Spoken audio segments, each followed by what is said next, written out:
કતારગામના બ્રિજને December સુધીમાં પૂર્ણ કરવા અલ્ટિમેટમ આપવામાં આવ્યું। મેયર દક્ષેશ માવાણીએ અધિકારી તેમજ કોન્ટ્રાક્ટર સાથે સ્થળ વિઝિટ કરી। આ દરમિયાન મેયર દક્ષેશ માવાણીએ ઇજારદારને અલ્ટિમેટમ આપ્યું। કતારગામ ગજેરા સર્કલ પાસે નિર્માણાધીન રત્નમાળા ફ્લાયઓવરનું 33% કામ બાકી છે। ડિસેમ્બર સુધીમાં કામ પૂર્ણ કરવા ઇજારદારને અલ્ટિમેટમ આપ્યું છે। જો કામ ન થયું તો કડક કાર્યવાહી કરવામાં આવશે એવું પણ જણાવ્યું। આ બ્રિજની શરૂઆત થઈ ત્યારે આ બ્રિજ જોઈન્ટ હતો, પણ નીચે ખૂબ જ મોટી યુટિલિટી જતી હતી, એટલે એને શિફ્ટિંગનો ખર્ચ ને એમાં ખૂબ જ ટાઈમનો વ્યય થતો હતો। એટલે મહાનગરપાલિકા અને વહીવટતંત્રે આખી ડિઝાઇન ચેન્જ કરવાનું નક્કી કર્યું। એના હિસાબે અમારે નીચે યુટિલિટીનો શિફ્ટ કરવાનો ભારણ ખર્ચ ન આવ્યો। એના હિસાબે 8 થી 9 મહિના અમારા બ્રિજનું લેટ થયું છે, પણ પછી જે અમે ડેટ આપી છે ડિસેમ્બરમાં આ બ્રિજ કમ્પ્લીટ થઈ જાય એની લાસ્ટ ડેટ છે। અત્યારે બ્રિજનું 67% કામગીરી અમે કાલે વિઝિટ કરી, મેં સ્ટેન્ડિંગ ચેરમેન અધિકારીઓ, 67% કામગીરી થઈ ગઈ છે। એક પણ પાઇલ્સનું કામ બાકી નથી। વિસનગરમાં કંસારાફુઈ ગામમાં ફૂડ પોઈઝનિંગ થયું। પાટોત્સવના જમણવારના 36 કલાક બાદ ગ્રામજનોને ફૂડ પોઈઝનિંગ થયું। આ જમણવારમાં 2400 લોકો જમ્યા, જેમાં લોકોને ઝાડા ઉલટી તેમજ પેટમાં દુખાવાની ફરિયાદો મળી। એક બાદ એક ફરિયાદો મળતા આરોગ્ય વિભાગે તાત્કાલિક બ્લોક હેલ્થને જાણ કરી ટીમ બોલાવી લીધી, જેમાં 67 દર્દીઓએ ગામના પ્રાથમિક આરોગ્ય કેન્દ્રમાં સારવાર લીધી, જ્યારે આરોગ્ય વિભાગ દ્વારા સર્વેલન્સ એક્ટિવિટી અને ક્લોરીનની કામગીરી હાથ ધરી હતી। પાટોત્સવ હતો, જેમાં 2200 થી 2500 જેટલા માણસોનો બપોરે અને સાંજે જમણવાર હતો, જેમાં એમને અલગ અલગ વસ્તુઓ કેરીનો રસ છે, છાશ વગેરે લીધેલું। આજે સવારે પ્રાથમિક આરોગ્ય કેન્દ્ર કંસારાફુઈના મેડિકલ ઓફિસરનો ફોન આવતા અમે તાત્કાલિક અમારી આરઆરટી ટીમ તાલુકાની અને ડિસ્ટ્રિક્ટ આરઆરટી ટીમ સ્થળ ઉપર પહોંચી ગઈ। અલગ અલગ સિમ્ટમ જેવા કે ઝાડા ઉલટી, કોઈને ખાલી વોમિટિંગ, પેટમાં દુખાવો જેવા ચિહ્નો જોવા મળ્યા, અને આ તમામ દર્દીઓને ઓપીડી બેઝ ઉપર સારવાર આપી દેવામાં આવી। સારવાર આપ્યા બાદ એક પણ દર્દીનું કોઈ રિફર કરવું પડી નથી કે એક પણ દર્દી મૃત્યુ પામી નથી। રાજકોટ શહેરના લોકો માટે એક મોટા સમાચાર આવી રહ્યા છે। બહારથી મિનરલ વોટર મંગાવતા હોય તો સાવધાન થઈ જજો। 20 જેટલા મિનરલ વોટરના નમૂના ફેલ થતા વિક્રેતાઓ પર પ્રતિબંધ મુકાયો છે। મિનરલ વોટર વિક્રેતાઓ વિરુદ્ધ કાર્યવાહી થઈ રહી છે। મનપાના આરોગ્ય વિભાગે સેમ્પલ લીધા હતા અને પરીક્ષણમાં નમૂના ફેલ થતા નિર્ણય કરાયો છે। પાણીજન્ય રોગચાળો અટકાવવા માટે આ મહત્વનો નિર્ણય કરાયો છે। રાજકોટ મહાનગરપાલિકાના આરોગ્ય વિભાગે મિનરલ વોટરના 20 વિક્રેતાઓને પાણી વિતરણ બંધ કરવાની નોટિસ પાઠવી છે। ગત સપ્તાહમાં 39 મિનરલ વોટરના વિક્રેતાઓને ત્યાંથી નમૂના લેવાયા હતા। ચાલુ સપ્તાહે 20 નમૂના લેવાયા, જે નમૂના પરીક્ષણ અર્થે પીડીયુ મેડિકલ કોલેજની માઇક્રોબાયોલોજી લેબોરેટરી ખાતે મોકલવામાં આવેલા, જે અંતર્ગત 3 સેમ્પલમાં ઇન્ટરમીડિયેટ પરિણામ આવ્યા છે। 17 સેમ્પલમાં સંતોષકારક પરિણામ ન આવતા તાત્કાલિક અસરથી 20 મિનરલ વોટર વિક્રેતાઓને પાણી વિતરણ બંધ કરવાના આદેશ અપાયા છે। જે પ્રકારનું પાણી મિનરલ વોટરના નામે મિનરલ વોટર વિક્રેતાઓ દ્વારા વેચવામાં આવતું હતું, તેમાં બેક્ટેરિયાનું પ્રમાણ ખૂબ જ વધુ જોવા મળ્યું હતું।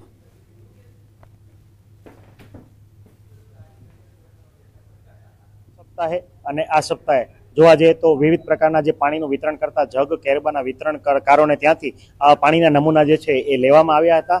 ગત સપ્તાહે 49 અને આ સપ્તાહે ટોટલ 20 નમૂના જે છે લેવામાં આવ્યા હતા। ગત સપ્તાહે 39 અને આ સપ્તાહે ટોટલ જે 17 જે છે એ પાણીના નમૂનાનું રિઝલ્ટ જે છે પીડીયુ મેડિકલ માઇક્રોબાયોલોજી ડિપાર્ટમેન્ટ દ્વારા જે છે આપવામાં આવ્યું છે, અને આ રિઝલ્ટ જે છે એમાં પાણીમાં બેક્ટેરિયાની માત્રા ઘણી બધી વધારે જોવા મળેલ છે અને અનસેટિસ્ફેક્ટરી રિઝલ્ટ જે આપણને મળેલ છે। તો આ પ્રકારે બેક્ટેરિયા યુક્ત પાણી પીવાથી ઝાડા ઉલટી, ટાઇફોઇડ, મરડો સહિત બીમારી થઈ શકે છે। જુદા જુદા પેટના રોગો અને પેટના ઇન્ફેક્શન પણ લાગુ થવાની પૂરી સંભાવનાઓ રહેલી છે। ઉલટી, એક્યુટ ગેસ્ટ્રોએન્ટરાઇટિસ ઉપરાંત જોવા જઈએ તો મરડો કે કોલેરા કે ટાઇફોઇડના કેસીસ જે છે એ વધવાની શક્યતા જે આવા દૂષિત અને બેક્ટેરિયાયુક્ત પાણી પીવાથી થઈ શકે છે। પ્લાન્ટ થયો 2 વર્ષ અમને અધિકારીઓ પૂછ્યા વગર આવી ના શકે, પૂછ્યા વગર આવી ના શકે, આવી શકે આવી મને કઈ ખ્યાલ નથી, સમજો આવી શકે ગમે પણ એને સેમ્પલ પૂછીને પાણીનો જેનો પ્લાન્ટ હોય એમાં પૂછવું જોઈએ ને ભગવાન કે ભાઈ અમે નળનું પાણી ભરીને લઈ જશે, નળનું પાણી લઈ જશે ભરીને, અમને અહીંયા ખ્યાલ નહીં હોય ને પછી આવી સેમ્પલ ઓફિસ મારી દેશે। રાજકોટમાં અમિત ખૂંટ આત્મહત્યા કેસના પડઘા પડ્યા છે. ગ્રામીણ વિસ્તારોમાં પણ અમિત ખૂંટની આત્મહત્યાના પડઘા પડ્યા. અનીડા ગામમાં સંમેલન મળ્યું છે. અમિત ખૂંટ કેસમાં આરોપીઓ નહીં પકડાય તો કરાશે ઉગ્ર વિરોધ. આગામી દિવસોમાં રીબડા ખાતે એક મહાસંમેલનની પણ જાહેરાત કરવામાં આવી છે. આ કેસમાં અનિરુદ્ધસિંહ જાડેજા અને રાજદીપસિંહ જાડેજા સહિત 3 શખ્સો જે ફરાર છે. આત્મહત્યા કેસમાં અત્યાર સુધીમાં 3 જેટલા આરોપીઓની ધરપકડ થઈ ચૂકી છે. 17 વર્ષીય સગીરાને બાળ સંરક્ષણ ગૃહ ખાતે મોકલી આપવામાં આવી છે. ફિટનેસ બરોબર હોય કે ના હોય, તમારું વાહન ફિટનેસ સેન્ટર પર હોય કે ના હોય, પરંતુ તમને ફિટનેસ સર્ટી તો મળી જશે. મહેસાણા જિલ્લામાં વાહન ફિટનેસ સર્ટીનું કૌભાંડ સામે આવ્યું. મહેસાણા બાયપાસ હાઈવે પર આવેલા નમન ઇલેક્ટ્રોનિક્સ ઓટોમેટેડ ટેસ્ટિંગ સ્ટેશનના સંચાલક દ્વારા આ કૌભાંડ આચરવામાં આવ્યું. જે મામલે આરટીઓના અધિકારીએ ફરિયાદ નોંધાવી. કોમર્શિયલ નવા વાહનને દર 2 વર્ષે ફિટનેસ ચેકઅપ કરાવવું પડે છે અને સર્ટી મેળવવું પડે છે, પરંતુ નમન ઇલેક્ટ્રોનિક્સ દ્વારા ખોટા સર્ટી ઇસ્યુ કરવામાં આવતા હતા. જે મામલે ટેસ્ટિંગ સ્ટેશનના સંચાલક સંજય રામાણી વિરુદ્ધ ફરિયાદ નોંધાઈ છે. કોમર્શિયલ વાહનની ચકાસણી વિના જ ફિટનેસ સર્ટી આપવામાં આવતા હતા. પોતાના આર્થિક ફાયદા માટે આ કૌભાંડ આચરવામાં આવ્યું. સરકારી રેકોર્ડ સાથે ચેડા કરી કુલ 316 વાહનોનો ફોટો મોર્ફ કરી અને વાહનની અનુપસ્થિતિમાં વાહનની ઉપસ્થિતિ દર્શાવતા હતા.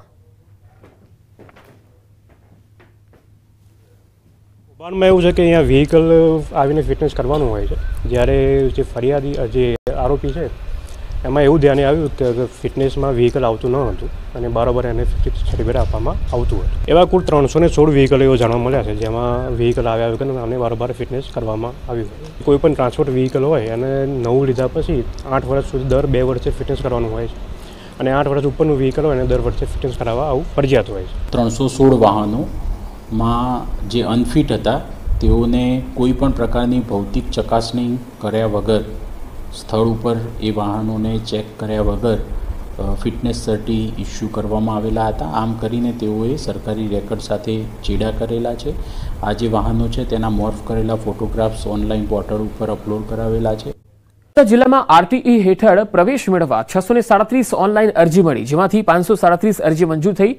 537 પૈકી 305 વિદ્યાર્થીઓને પ્રથમ રાઉન્ડમાં પ્રવેશ આપવામાં આવ્યો, પરંતુ 50,000થી ઓછી આવક ધરાવતા જે શંકાસ્પદ દાખલાઓ છે તેની ખરાઈ કરવામાં આવી, જેમાં આરટીઈનું કૌભાંડ સામે આવ્યું. જિલ્લા પ્રાથમિક શિક્ષણ અધિકારી અને તાલુકા વિકાસ અધિકારીની તપાસમાં આવકના 47 દાખલા ખોટા નીકળ્યા હોવાનું સામે આવ્યું, જેને લઈ 29 વિદ્યાર્થીઓના પ્રવેશ રદ કરવાની ફરજ પડી. સમગ્ર મામલે ભચરવાડામાં રહેતા એજન્ટ દર્પણ પટેલના ઘરે પણ તપાસ ધરાઈ. કૌભાંડમાં દર્પણ પટેલની કોઈ સંડોવણી હશે તો તેની પણ સામે કાર્યવાહી થશે. આવક ધરાવતા તમામ જે દાખલા હતા એ દાખલાનું ટીડીઓ મારફત તલાટીશ્રીઓ પાસેથી માહિતી મંગાવેલી હતી. આવકના દાખલાઓની ખરાઈ કરાવવામાં આવી હતી. એની અંદર કુલ 29 વિદ્યાર્થીઓ અરજદારો જે હતા એ લોકોના આવકના દાખલા ખોટા જણાયા હતા. તાત્કાલિક ધોરણે 29 વિદ્યાર્થીઓના પ્રવેશ અમારા કક્ષાએથી રદ કરવામાં આવ્યો છે. તેમના નામના ખોટા લેટર પેડ બનાવી અને આરટીઈ હેઠળ પ્રવેશ લેવા માટે આવકના દાખલાઓ બનાવેલા છે. તારીખ 3/3/25 થી તારીખ 8/3/25 સુધી આવી રીતના ખોટી આવકના દાખલાઓ ખોટા સહી સિક્કા બનાવી અને સાચા તરીકે ઉપયોગ કરેલ છે તે બાબતનો ગુનો દાખલ થયેલ છે. રાજકોટ શહેરના ઇન્દિરા સર્કલમાં સિટી બસ દ્વારા સર્જાયેલા અકસ્માત બાદ જાણે સિટી બસ સંચાલકોને વિવાદનું ગ્રહણ લાગી રહ્યું છે. સિટી બસના એક બાદ એક વિવાદ સામે આવી રહ્યા છે. બીઆરટીએસ સિટી બસ મળી કુલ 264 બસમાંથી માત્ર 86 બસ જ ચાલુ છે. સિટી બસ તેમજ બીઆરટીએસ બસ સહિત કુલ 148 બંધ છે. વિવાદનું કારણ એક તરફ ડ્રાઈવર દ્વારા વધુ કલાક આપવાની માંગણી કરવામાં આવી રહી છે, બીજી તરફ રાજકોટ મહાનગરપાલિકા દ્વારા નવી સેફટી ગાઈડલાઈન પ્રમાણે ડ્રાઈવર 8 કલાકથી વધુ ડ્યુટી ફાળવવામાં આવતી નથી. મહાનગરપાલિકા દ્વારા જે બસ બંધ રહે છે તેમને દંડ કરવામાં આવે છે. 14,80,000 રૂપિયાનો દંડ ફટકારવામાં આવશે. તો આજે ટોટલ 234 માંથી આપણે 86 બસો ચાલુ છે, રાઈટ? જેમાં બીઆરટીએસ ઉપર 28 પૈકી આપણી 16 બસો ચાલુ છે, રાઈટ? અને આરએમટીએસમાં 206 માંથી આખરે ગુજરાતમાં ચોમાસાની એન્ટ્રી ક્યારે? આ સવાલનો જવાબ હવામાન નિષ્ણાત અંબાલાલ પટેલે આપ્યો છે. અંબાલાલે દેશમાં ચોમાસાની દસ્તકની તારીખ અને ગુજરાતમાં ચોમાસાના આગમનની તારીખનું અનુમાન કર્યું છે.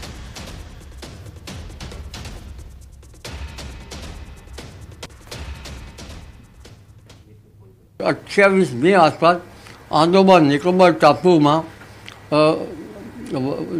વરસાદ થવાની શક્યતા છે કદાચ મોન્સૂન ધરી લગભગ નીચે આઈટીસી ઝેડ ઇન્ટરટ્રોપિક કન્વર્ઝન ઝોન ઉપર આવવાની શક્યતા રહેતા આ વખતે ચોમાસું દક્ષિણ તટે કેરળ કાંઠે 28 મે આસપાસ આવવાની શક્યતા રહે.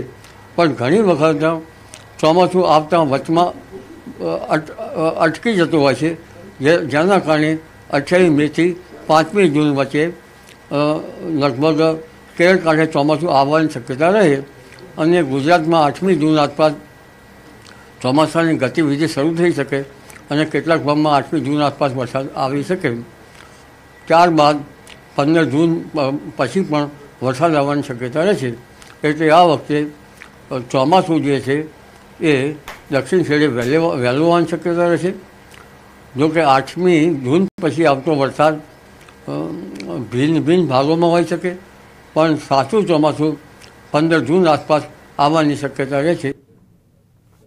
8મી જૂને થતા વરસાદથી જોકે ચોમાસા પહેલા પશુપાલકો અને ખેડૂતો સાવધાન રહેજો. અંબાલાલ પટેલે કહ્યું છે કે ખેડૂત મિત્રો અને પશુપાલકો માટે જે છે એ સાવધાનીની જરૂર છે. તેમણે કેટલાક સૂચનો પણ કર્યા છે.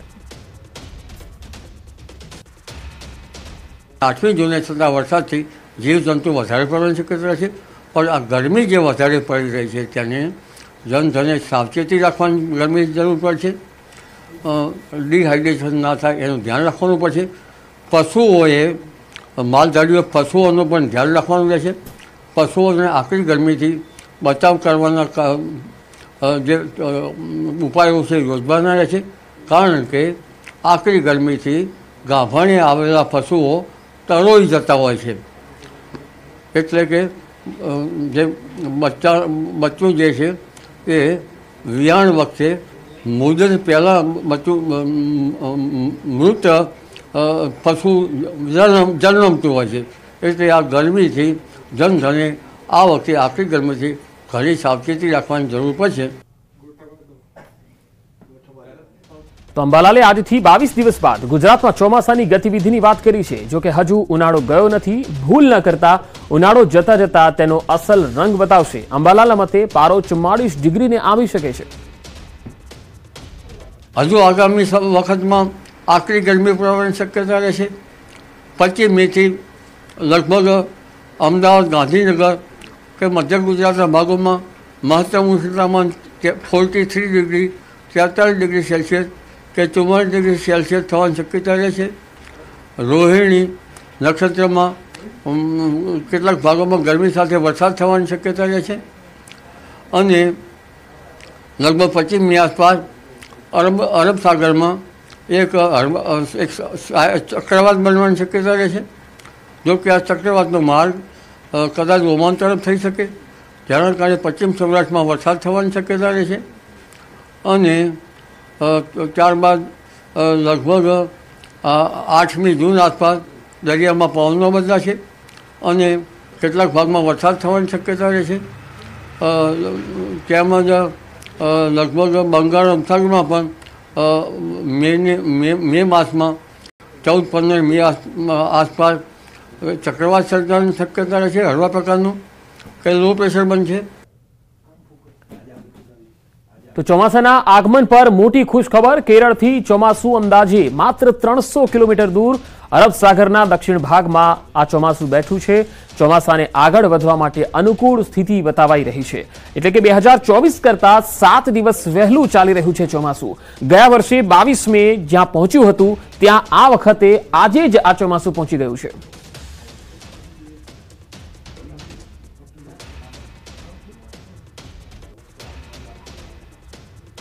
તો ગુજરાતમાં 7 દિવસ અલગ અલગ ભાગમાં વરસાદનું અનુમાન વ્યક્ત કરાયું છે. વરસાદ અંગે હવામાન વિભાગની આગાહી છે. 24 કલાક થંડરસ્ટોર્મ એક્ટિવિટી સાથે વરસાદની સંભાવના છે. આજે દક્ષિણ ગુજરાત અને સૌરાષ્ટ્ર કચ્છના ભાગોમાં વરસાદની સંભાવના રહેશે. दिन तक जो गुजरात क्षेत्र है इस आइसोलेटेड जगह में बारिश होने का संभावना है और जो सौराष्ट्र कच्छ है इसे अगले 5 दिन तक आइसोलेटेड जगह में बारिश होने का संभावना है. और जो आज का फोरकास्ट है मतलब 15 अप्रैल का, इसमें जो रेन थंडरस्टॉर्म रहेगा, लाइटनिंग रहेगा और 40 to 50 किलोमीटर प्रति घंटा में गस्ट के साथ विंड रहेगा.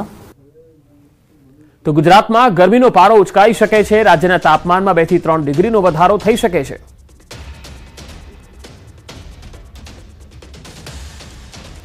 तापमान का जो उच्चतम तापमान अगले 3 दिन तक 2 से 4 डिग्री सेंटीग्रेड तापमात्रा बढ़ोत्तर होने का संभावना है। उसके आगे कोई बड़ा बदलाव नहीं रहेगा।